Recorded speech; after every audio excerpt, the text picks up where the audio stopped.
Hello everybody, how we doing today? My name is Richie Marsh, and today actually there's a couple things I wanted to go over, but mainly one thing in particularly, and it's actually a little acronym for you guys, and it's OPM, Other People's Money.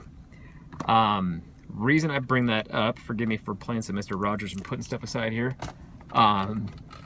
is when we're starting our business, whether it may be like a brick and mortar, or if it's going to be online, or even simply a small stand, whether it be coffee cart or something like that, they're all important because they're all your business.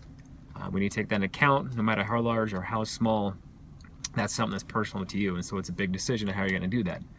So what I mean by OPM is other people's money is, are we going to use an outside source versus using our own? And here's what I mean by that.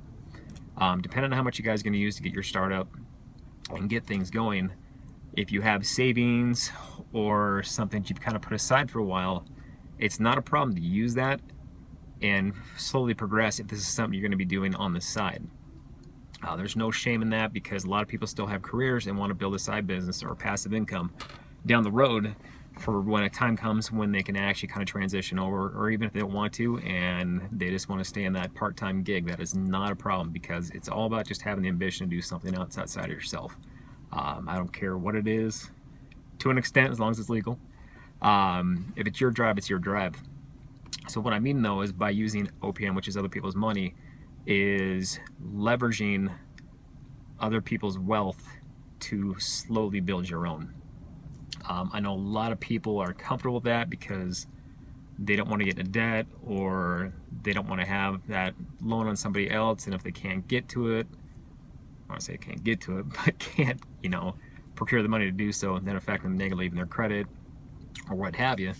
But it's one of those things that leveraging other people's money, and especially if you're a boots to the ground kind of person, will actually help you in the long run. And here's what I mean by that. When people actually do use loans, where they get a line of credit or they take a bank loan, or even just simplicity, somebody else's money, like a family member or friend or anything like that, they kind of can get the entrepreneur itch, and then they make it into the entrepreneur, put a B in front of it. A lot of people think when you start a business, you have to have all the flash. Everything's got to be new. I got to have the nicest equipment, all that stuff, because part of it, I think, is that insecurity to show that you're professional. People understand that it's the value you give to somebody else versus my equipment's got some scuffs or anything like that. And to add to that is people that get into this, especially entrepreneurship, they want to have that flash in the pan that, I'm going to have the nice cars, I'm going to have, this, I'm going to get the baller house, I'm going to have the tight sneaks. Sorry, that's even what it's supposed to, sorry, kicks. I'm old. But, they kind of get in the wrong state of mind and don't think in the terms of cost versus investment. If you do go the OPM route, where you're actually using other people's money, I think it's a very prominent and dominant way to enter a business, as long as you understand that this is going to be a long-term thing. There's no such thing as an overnight millionaire, quick cash, or anything like that.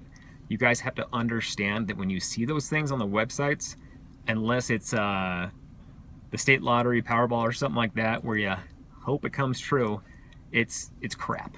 And I'm not trying to be rude or anything like that, but it is. I'm not saying that it's virtually impossible, but the fractional percentage of what it is pretty insane to a decimal form. And I think that's a problem, is so many people get caught up in wanting to make wealth quick, and it's coming from so many things on the inside, not the outside. It's the insecurity, it's the fact that, they may put themselves in debt, but why do they do it in the first place?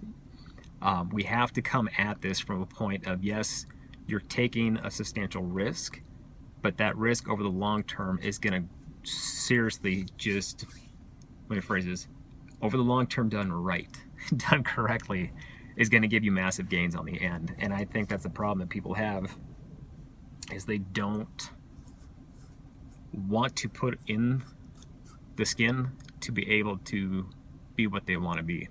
I personally am speaking from a background in this because I did go ahead and go through the OPM route.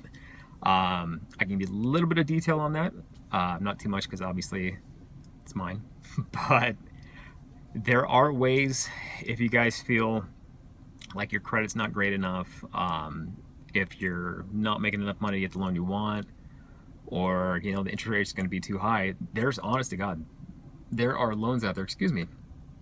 Sorry, long day. Loans out there you can actually get 0% on, and I know it sounds insane. And on top of that 0%, you can actually get that if you're going to school or if you're recently unemployed or anything like that, because there's a lot of agencies out there. As long as you have something to borrow against, whether it be a physical asset or partial retirement or anything like that, you can actually still get those loans.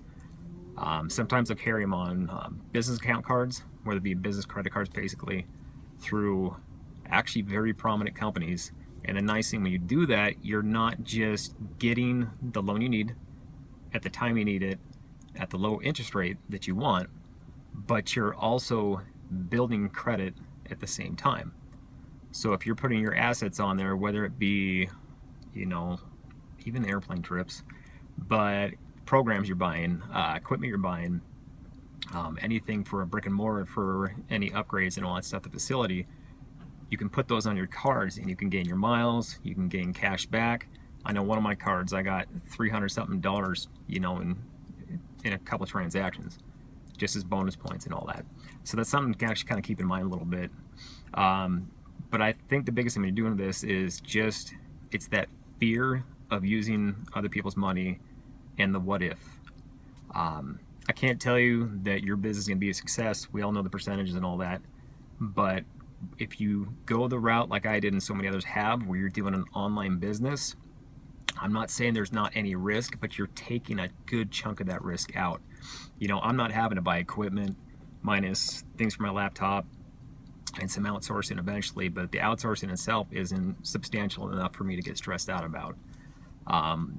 It's one of those things, by having the online business, everything's so virtual in this 24/7 world that things that need repair, the only thing I'm looking at is my laptop. Maybe a couple light bulbs in my office.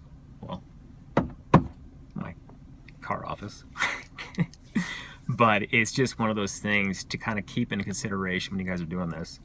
I know it's scary, and it's the same thing sometimes. I think we even put more stress on a business loan versus a house loan, because a house loan, you get the subconscious factor in the back of your head that the house is a home. So our first priority in human nature, and it doesn't matter what part of the world you're from, what race, ethnicity, tribe, demographic, the number one priority in the world is shelter.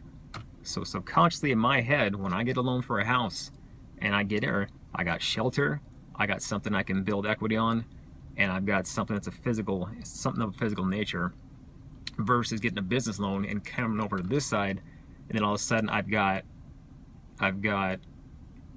the loan and it should work for my company. And I think that's the disconnect that people have.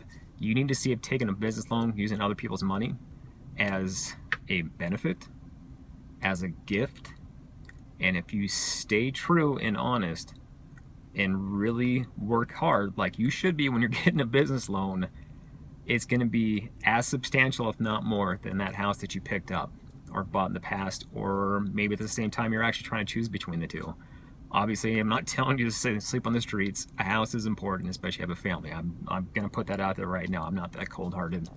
But it's just one of those things to kind of keep in mind when you guys are going through the process and wanting to get loans or anything like that. I know some people probably take a line of credit. Some people will take a personal loan. Some people will take a standard business loan through SBA. It needs to be the right way for you. It needs to be in the right time frame for you. And you need to feel good about it. There's some financial institutions out there that I've had discussions with them and embarrassed them, because I'm just country bunking, grew up in the sticks, but good Lord gave me a brain to use. You just gotta kind of watch out for people. But the fact that there's so many companies online now that just want to help out, I just highly suggest looking around and just going online and typing in, best personal loans for business or small business or anything like that, you guys will find it. So anyways, I'm kind of extending this out. I want to add a couple more little things to it. But one key thing I'll give you, and I know this is kind of harsh mentality wise, and it's not against you guys, it's something to think about. If things do go not the great route when you guys are doing this, one thing you have to understand, and this is one thing I actually lived by now over this past year, because I really didn't process this too much. As long as you work hard, your failures should not be seen as something that's deficient in you. It shouldn't be seen something as a fault or you suck. You know, you need to start transitioning those. Like, failures are learning, just learning opportunities to make your growth even better. And why I'm saying that is because even if this whole thing, your business venture, doesn't go as well and everything bottoms out, that growth that you had during that time frame is irreplaceable. You can't learn that in a college, university, trade school, anything like that. You guys need to understand that when I say match your internal to your external and keep those drives and balance freaking in high motion and bust your butts, be proud that you made it as far as you did if you do mess up. You know, if you personally sabotage yourself, probably not in the category, but outside of that, just do it. You know, you don't know what you don't know. And I know that sounds weird, but if you really think about what I just said, it'll sink in pretty good. You know, discomfort, that's where the growth happens. So anyways, I'm gonna jump out. I'm gonna get back to the laptop and a couple other things, and I'm running out of daylight, so this will be it. But anyways, you all have a great night, morning, afternoon, wherever you may be, and I will talk to you soon. Have a good time, and I'm gonna look to the button because I'm about to turn this whole thing off the steering wheel.